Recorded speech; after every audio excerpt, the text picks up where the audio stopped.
Salut à tous, en mission pour Eurobrokers. On est ici chez un des clients d'Eurobrokers, près de la gare de Calvoute. On est chez Clevermint, à côté de Monsieur Dimitri Blum. Il a mis son beau gilet. Ouais. Et ça te va bien, ça. C'est super beau. Comment tu Un vas? moment important. Tout va bien, et toi? Ça va très très bien. Je te remercie de m'accueillir. On va parler de la collaboration que vous avez avec Eurobrokers. Mais avant tout, je voudrais que tu m'expliques ce qu'est Clevermint. Si j'ai bien compris, une agence de marketing digital. Digital marketing. Pas tout à fait. Ah. On se positionne plutôt comme une agence de transformation digitale. Oui, Transformation digitale, c'est quoi ça? Le terme, c'est le terme exact, mais en fait, tout est parti du constat, il y a 7 ans de ça, que j'avais fait auprès des sociétés. Beaucoup d'entreprises, surtout des petites et moyennes entreprises, ont encore un volume de tâches manuelles qui est hallucinant. Des trucs où ils remplissent des fichiers Excel à la main, ou même du papier qu'ils impriment, ils mettent dans des classeurs. Ce sont encore sur du papier qu'on imprime. Oui, c'est fou, mais c'est une réalité. Et en fait, c'est dommage, parce qu'il existe plein d'outils, des outils plutôt informatiques, qui permettent de simplifier vraiment la vie de ces entreprises.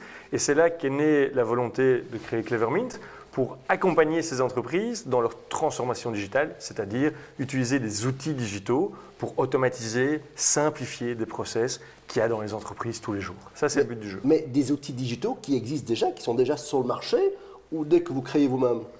Alors ça dépend, c'est au cas par cas.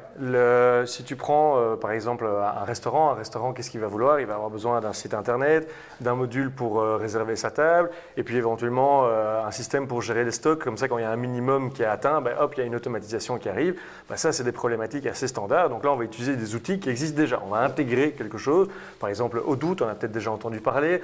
Tout le monde a déjà entendu parler. Exactement, super success story belge. Donc il y a plein d'apps qui peuvent être utilisées avec Odoo pour les entreprises. Mais alors, il y a d'autres problématiques qui sont plus spécifiques. Attends, que je comprenne. Ouais. Donc, par exemple, Odoo, vous les aidez à l'installer, vous les installez pour eux. Oui, exactement.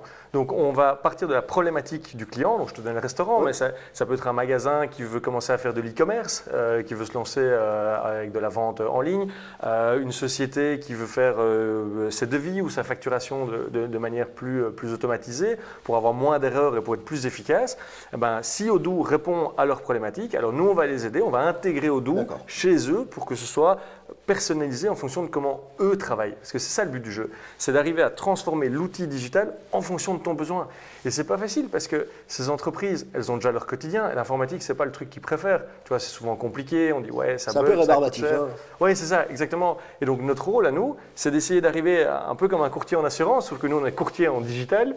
On va les aider en fonction de leur situation à déterminer quel produit, quelle solution va être bien pour eux. Soit on intègre parce qu'elle existe, soit on va la développer. Alors la collaboration avec Eurobrokers, depuis 7 ans aussi?